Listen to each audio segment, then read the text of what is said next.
Estimados hermanos y amigos todos, sean bienvenidos a nuestro martes de clase.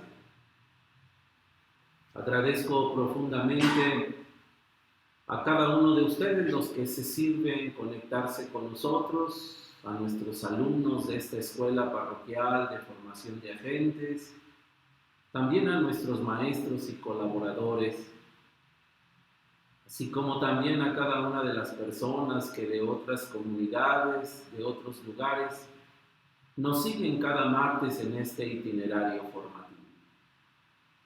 Ahora, queridos amigos, nos encontramos ya en la lección número 15 de este módulo dedicado a los sacramentos de la iniciación cristiana y muy concretamente ahora estudiando juntos el sacramento de la Eucaristía.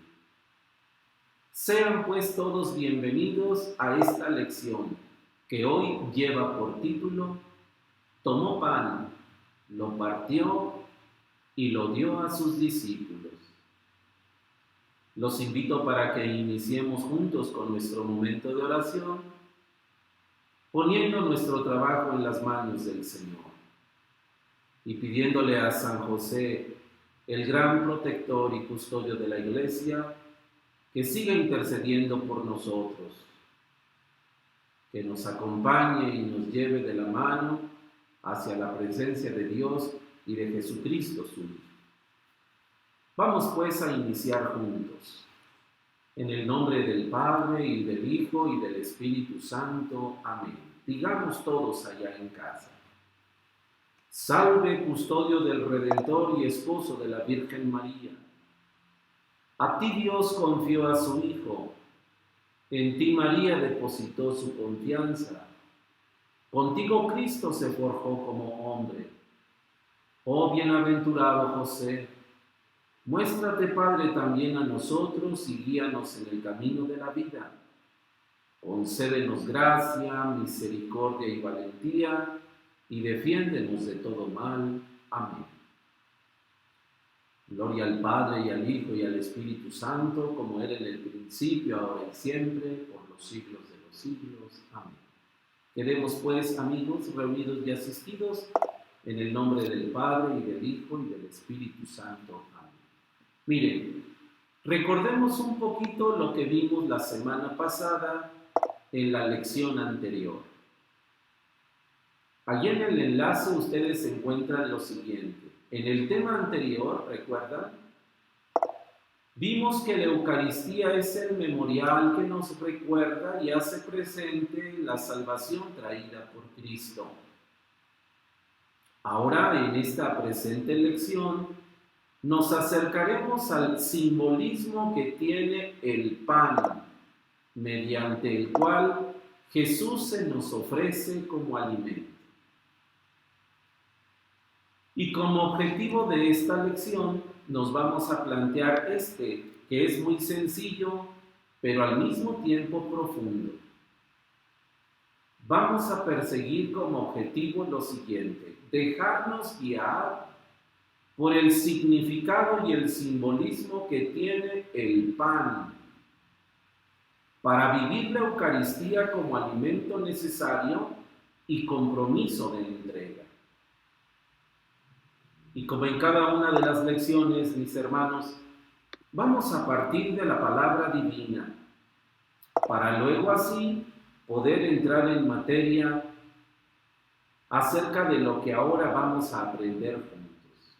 Miren, para esta lección se nos proponen dos textos, los dos del Nuevo Testamento, los dos tomados de los Evangelios, y en este par de textos resalta pues esta figura del pan, para que nosotros podamos comprender un poquito más en qué consistirá pues la lección. El primer texto es del Evangelio de San Lucas y se refiere al contexto de la última cena.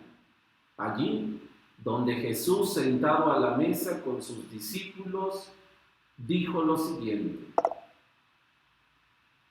después tomó pan, dio gracias, lo partió y lo dio a sus discípulos, diciendo: esto es mi cuerpo que se entrega por ustedes. Hagan esto en memoria mía. Y el siguiente texto está tomado del Evangelio de San Juan y se refiere al discurso que Jesús pronunció en la sinagoga de Cafarnaúm y que lo encontramos allí contenido en el capítulo 6. Jesús, hablándole a los judíos en la sinagoga de Cafarnaúm, dijo: Yo soy el pan de la vida. Sus padres comieron el maná en el desierto y sin embargo murieron. Este es el pan que ha bajado del cielo para que quien lo coma no muera. Ahí están ese par de textos con sus citas para que ustedes, queridos amigos, lo puedan profundizar directamente en su Sagrada Escritura. Ahora, en 10 breves numerales, vamos a exponer el contenido de esta lección, que como ya dijimos, se refiere toda ella al simbolismo que tiene el pan en el misterio de la Eucaristía. Miren, por principio de cuentas, comenzamos nuestra lección diciendo que en el misterio de la Eucaristía que ya hemos venido estudiando, la presencia real, verdadera, incomparable de Jesús en este sacramento se da a través del pan y del vino, que por el misterio de la transubstanciación se convierten en la carne y en la sangre del Señor. Hoy, como hemos dicho, nos vamos a referir exclusivamente al elemento del pan. Entonces fijaremos nuestra atención, pues, solo en este elemento por lo pronto. Jesús se quedó realmente presente entre nosotros a través del pan. Y este pan, como todos sabemos, ya no es pan, sino su cuerpo, su carne, mismo que nos entregó en aquella noche en la que Él, acompañado de sus amigos, celebró aquella última cena. El pan, como todos sabemos, es alimento, y es alimento cotidiano para todos los hombres.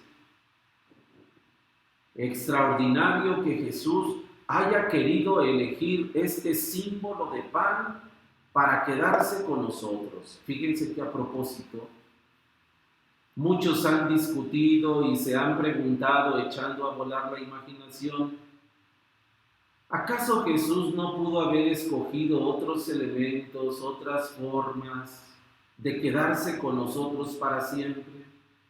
¿Por qué eligió quedarse en la especie del pan? Y con lo que acabamos de decir, parece que entonces se nos ilumina mucho la intención de Jesús, porque Él quería no solamente quedarse, sino al mismo tiempo ser alimento, ser vida, ser comunión con nosotros. Todos sabemos, ¿verdad?, que en cualquier cultura de la humanidad el pan ha jugado un papel importante como alimento, como subsistencia del ser humano. Y en el pueblo de Jesús, en el pueblo judío, el pan precisamente juega también este papel importante, pero mucho más allá. Los que han vivido en medio de la cultura israelita, aún en nuestros tiempos, lo testifican.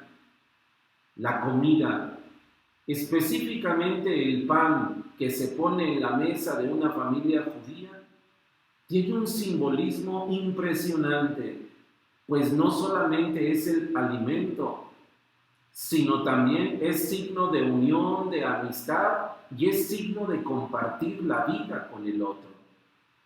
Jesús debió haber entendido y debió haber aprendido muy bien este significado cultural que tiene el pan, y por eso decidió elegirlo como forma de su presencia permanente entre nosotros.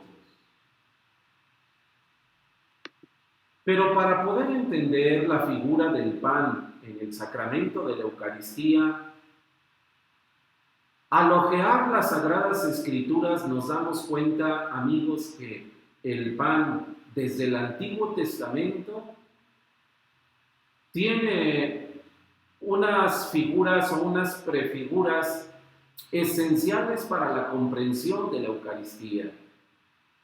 Aquí vamos a mencionar al menos algunos puntos clave de comprensión, cómo el pan en el Antiguo Testamento jugaba un papel importante. ¿Quién de nosotros no recuerda el episodio del maná en el desierto? Allí en el capítulo 16 del libro del Éxodo se nos narra la penuria del pueblo de Israel caminando por ese terrible desierto y el hambre que experimenta el pueblo.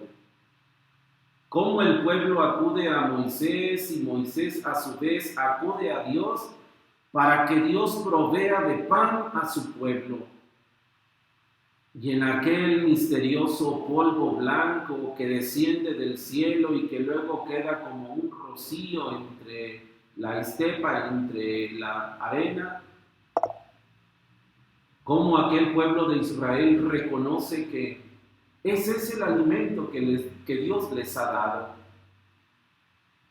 En el maná del desierto encontramos ya una primera figura de lo que será la Eucaristía. Los israelitas despiertan asombrados al ver aquel polvo blancuzco que está sobre la tierra y se preguntan asombrados, ¿qué es esto? Y Moisés les contesta, es el pan que Dios les ha enviado desde el cielo para que ustedes coman y no mueran. Por esta razón, queridos amigos, ya en el Nuevo Testamento, Jesús no va a dudar en autonombrarse Él el verdadero maná. Capítulo 6 de San Juan, recomiendo que lo lean completo. Ahí aparece esa figura de Jesús autodenominándose el maná verdadero. Jesús pone una comparación antitética entre el maná del Antiguo Testamento y el maná del Nuevo Testamento. Dice que aunque los israelitas en el Antiguo Testamento comieron el maná que habían encontrado, ese maná, por mucho que lo comieron, les satisfizo el hambre, pero no los libró de la muerte. Jesús en el Nuevo Testamento dice, yo soy el verdadero maná, porque yo soy el que he bajado del cielo y ahora declaro que quien me coma no morirá para siempre. Allí Jesús da entonces un cambio importante al sentido del maná. Dios pasa de ser el que alimenta a su pueblo y ahora en Jesús es el alimento de su pueblo. Otro pasaje que prefigura el pan de la Eucaristía es toda esta profecía y toda esta literatura sapiencial. Ustedes van a encontrar que en repetidas ocasiones los profetas van a hablar de una gran comida, de un gran banquete, del pan que saciará a todos, del alimento que no faltará, del gran festín, de los grandes manteles, de los grandes platillos, donde sobrará el pan y el vino. También la literatura sapiencial va a hablar de estos grandes banquetes y en resumen, tanto profetas como la literatura sapiencial insistirán en lo mismo. Este es el signo de la llegada mesiánica. Este es el signo de la presencia definitiva de Dios con su pueblo y este será el signo, pues, de la salvación de toda la humanidad. Podrán entrar en el banquete del Señor y todos podrán comer y beber gratis hasta saciarse. Allí Ustedes pueden encontrar, por ejemplo, las profecías de Isaías y también de algunos otros profetas, el libro de la sabiduría y algunos otros, sobre todo los salmos, hablarán de los grandes banquetes, donde no faltará el pan y el vino, signo de la presencia de Dios por su pueblo. Ya en el Nuevo Testamento también encontramos algunos pasajes o algunas páginas claves para el entendimiento de la Eucaristía. Al menos en los evangelios sinópticos se nos presentan 2 veces el milagro de la multiplicación de los panes, que ustedes recordarán muy bien. En esos milagros obrados por Jesús, hay algunos signos característicos que ya nos huelen a Eucaristía. Jesús tomó el pan en sus manos, dio gracias a Dios, lo partió y lo fue entregando a sus discípulos para que ellos le dieran de comer a la gente.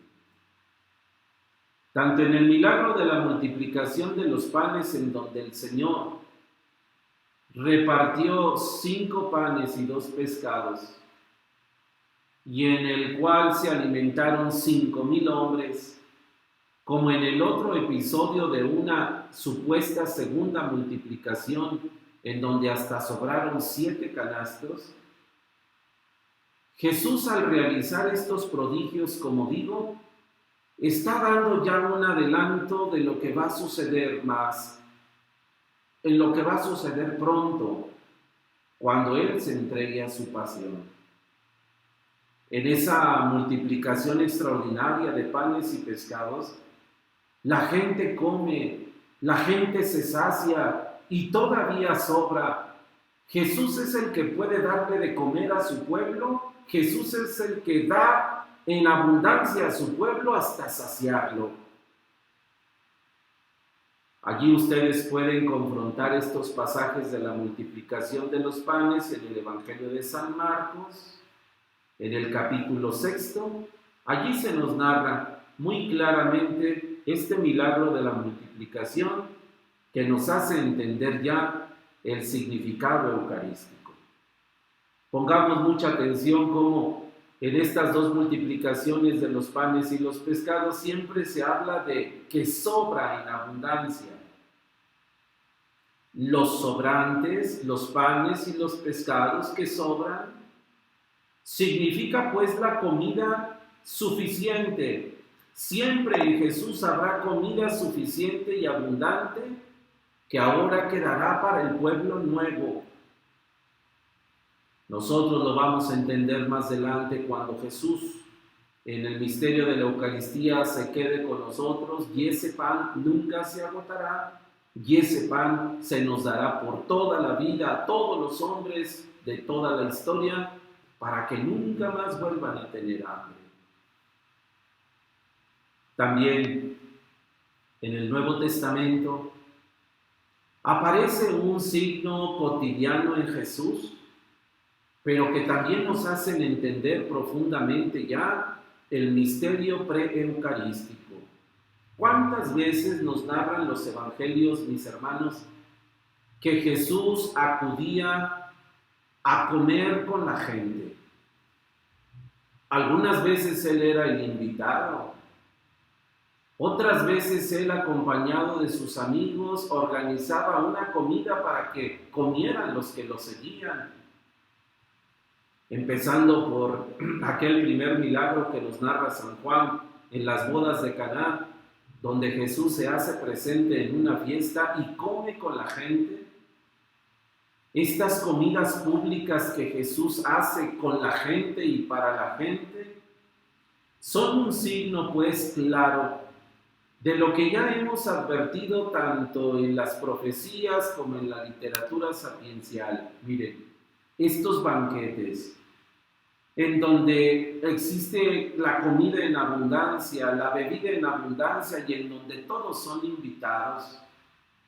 Aparte también de las parábolas que Jesús pronunció en este sentido, hablando de los grandes banquetes, son ya pues una prefigura en donde se nota o se recalca lo siguiente: Dios no excluye a nadie. Jesús tampoco excluye a nadie de invitarle a su mesa para que compartan el mismo pan. Esto ya es una prefigura de que cuando llegue el banquete final, cuando todos nos acerquemos a la mesa final del reino, Jesús ofrecerá el banquete para todos, pues todos estamos invitados. En estas comidas públicas de Jesús, se prefigura, pues, ¿verdad?, la invitación universal a todos los hombres a que vengan a participar en la salvación traída por Cristo.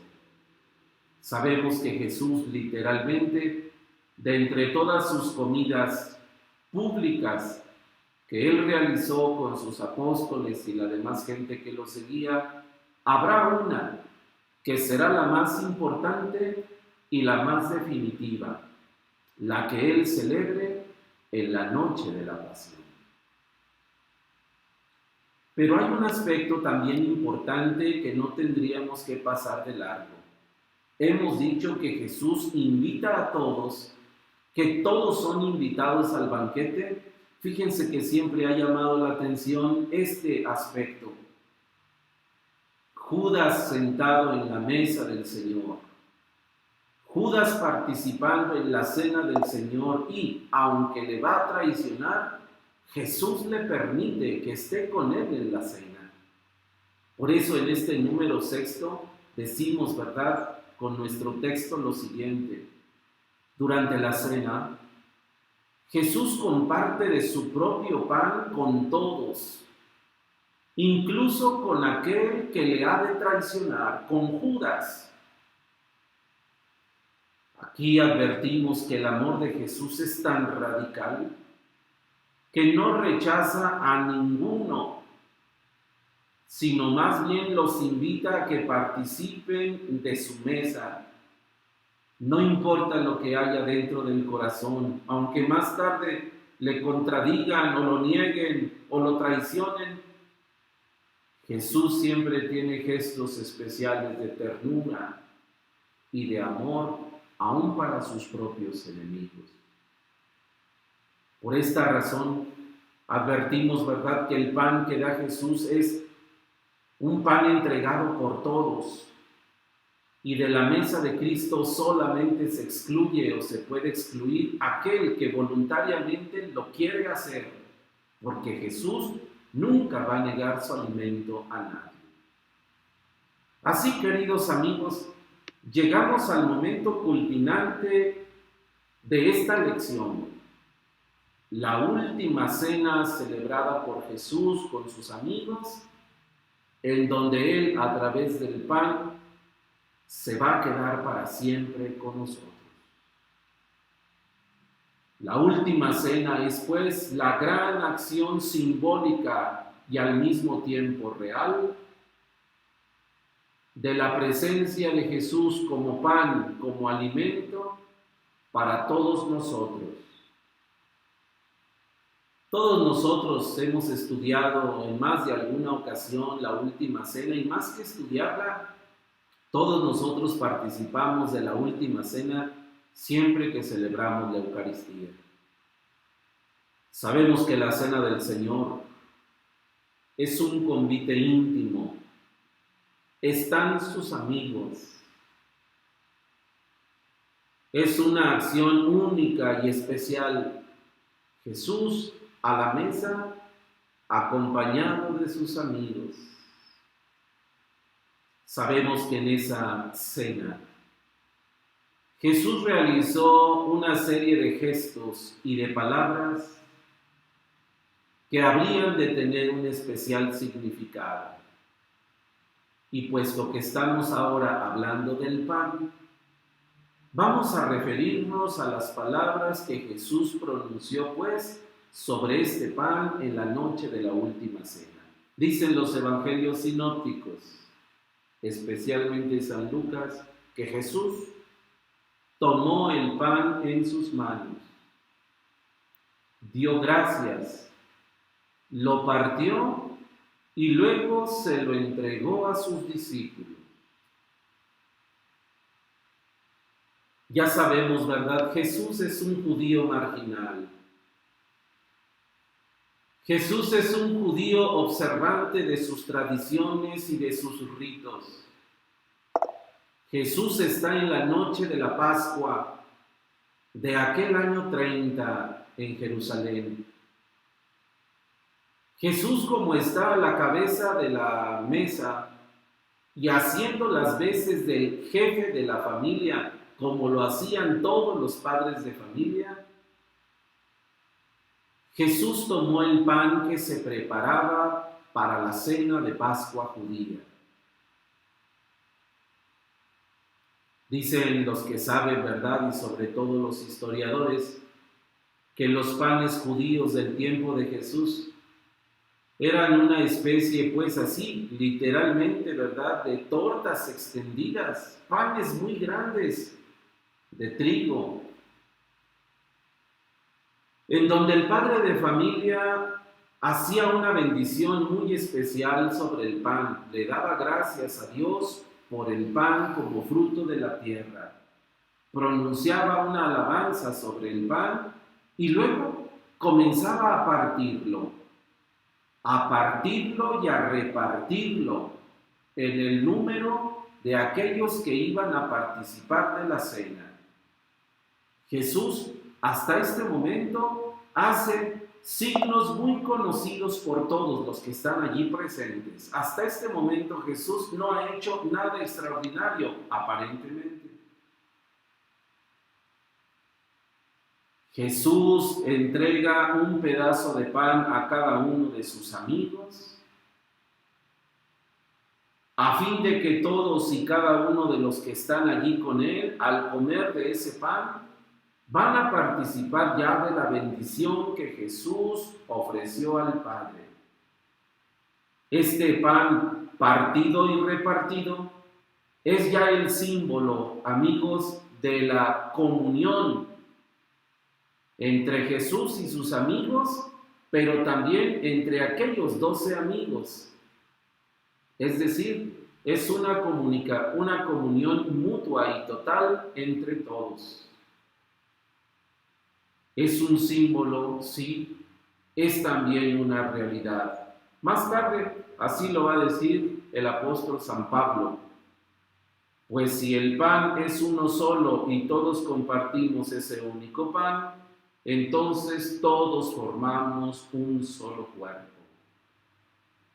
Y fíjense que este signo de Jesús, al partir el pan y al repartirlo, va a quedar tan grabado en la memoria de aquellos 12 apóstoles que luego, inmediatamente después de la resurrección, pero hacia los siglos venideros hasta nuestros días, es el signo central de la comunión entre nosotros. El pan partido y repartido, que es la sagrada comunión que recibimos nosotros siempre en la Eucaristía. Jesús, al tomar el pan y al partirlo, va a ser la señal por la cual los discípulos lo van a reconocer de aquí en adelante. Después aparece un signo, mejor dicho, aparecen las palabras que le van a dar totalmente el significado a este gesto de tomar el pan y partirlo. Las palabras del Señor. Jesús pronunciará literalmente estas palabras: tomen y coman, es mi cuerpo que se entrega por ustedes. Ya en otra ocasión, queridos amigos, posiblemente tengamos la oportunidad de estudiar más a detalle, así como con microscopio, cada una de las palabras que Jesús pronunció en el arameo que él pronunciaba y que luego fueron traducidas al griego y después al latín, ¿Cuáles fueron exactamente las palabras que Jesús pronunció y qué significado tuvieron?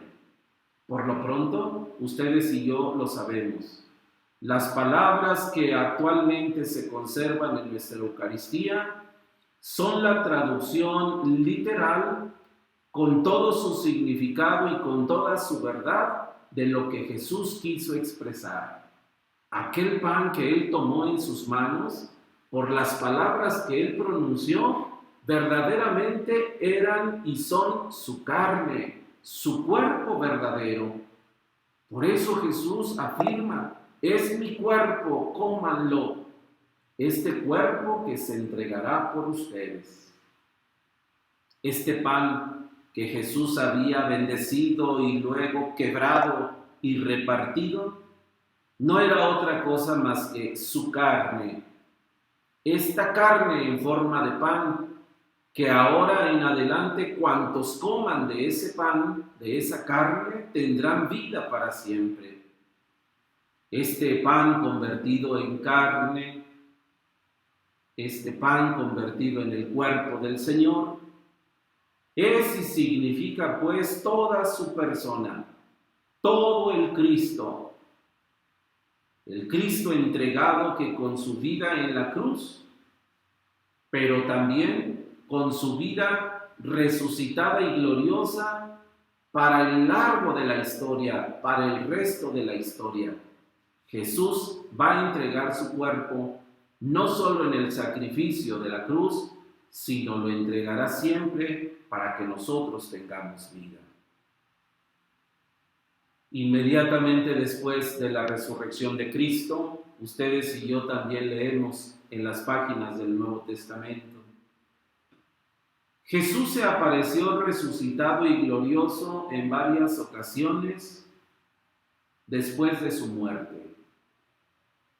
Pero se apareció repitiendo el signo que había hecho con ellos en la noche del Jueves Santo, con los discípulos de Emaús, en el mismo cenáculo con los demás o a las orillas del mar de Galilea. Repitió el mismo signo, tomó el pan, lo bendijo, lo partió y se lo dio. Los discípulos entendieron entonces que aquí estaba verdaderamente el gran descubrimiento. Esta es la presencia viva de Jesús en medio de ellos. Y de aquí en adelante, como dice nuestro texto, la comunidad cristiana va a celebrar esta fracción del pan de forma cotidiana, como el banquete fraterno en donde Jesús está presente y en donde nosotros, sus discípulos, nos alimentamos de él y en él tenemos vida eterna. Así pues, amigos, concluimos la lección diciendo lo siguiente: el simbolismo que encierra el pan nos hace comprender, pues, que celebrar la Eucaristía y comer ese pan que se consagra en ella es participar de la experiencia única de recibir al Señor, que se nos dona como alimento y como impulso para una vida de entrega y de comunión, pues el pan que Jesús nos dejó es un pan que al mismo tiempo que es partido, habrá de ser compartido. Y como actividad final, amigos, que nos sirva como evidencia y al mismo tiempo como ejercicio de comprensión en esta lección, yo les propongo estas 4 sencillas preguntas, mismas que nos gustaría que nos las reportaran como evidencia de lo que hemos estudiado. ¿Cuál de los simbolismos del pan rescatarías tú para una catequesis sobre la Eucaristía? Acuérdense que comenzamos hablando del maná y terminamos con la cena del Señor. Pregunta número 2, ¿qué importancia tiene para ti el pan material, el pan que comes diario? Pregunta número 3, ¿has notado en tu persona los efectos que provoca en ti la Eucaristía cuando la comulgas? Y finalmente, ¿cómo te sientes cuando no comulgas de este pan? Ojalá que nos puedas reportar tu actividad. Yo agradezco mucho su presencia en esta noche y los sigo invitando, queridos amigos, para que continúen con nosotros cada martes. Entramos ya en la recta final de este curso dedicado a los sacramentos de la iniciación y mucho me gustaría que lo termináramos juntos. Los espero el próximo martes y por lo pronto, cuídense mucho y que Dios los acompañe. Hasta entonces.